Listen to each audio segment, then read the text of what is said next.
Hello, it's not my first video, but it's still that's my background, and that's my camera, that's my phone, that's my speaker or earphone. And hope you're gonna like it, share it, subscribe it, comment it. Okay, thank you so much. One day that day will come soon. I have faith in myself. I'm okay, I'm doing good. Say that because universe gonna listen to me, and I have cracked it. I have done it.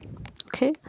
तपाईँहरू पनि होला सबैलाई त नभनौँ, कतिजना म जस्तै जिन्दगीमा आफूले भनेको गोल अचिभ गर्न सकेर डिप्रेसनमा गएर एङ्जाइटी भएर अनि चाहेको कुरा गर्न नसकेको, अनि अरूले गरेको देख्दा ओहो अरू त यहाँ पुगिसक्यो, म त यहाँ छु भन्ने कुरा भइरहेको होला जिन्दगीमा सबैलाई होइन।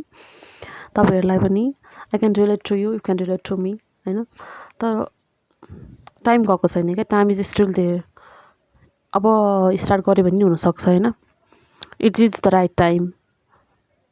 अनि हामी जहिले पनि राइट टाइमको वेट गरेर बसेको हुन्छौँ, तर राइट टाइम भनेको चाहिँ अहिले राइट टाइम हो क्या, नाउ। अहिले बजेको छ नि ठ्याक्कै 8:30 भएछ, द्याट्स द राइट टाइम। आजको दिन राइट टाइम हो।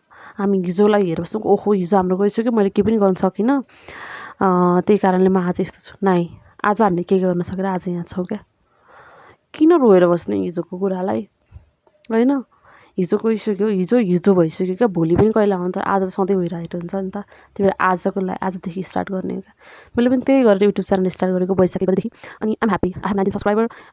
मेरो फर्स्ट सर्ट भिडियो 400 पुगेको थियो, that's my achievement. And then second भिडियोमा सायद 1K भ्यू गएको थियो, अनि अहिलेकोमा 100 गइरहेको छ, 50 छ। That's my achievement. I'm making it, I'm learning it, I'm posting it, I am happy because that's my goal. I wanted to be a YouTuber पहिलादेखि नै, धेरै पहिलादेखि। बट मैले चाहन्थेँ मात्रै क्या, मैले गरिनँ। मलाई युट्युबर बन्नु थियो, तर मैले ट्राई नै गरिनँ।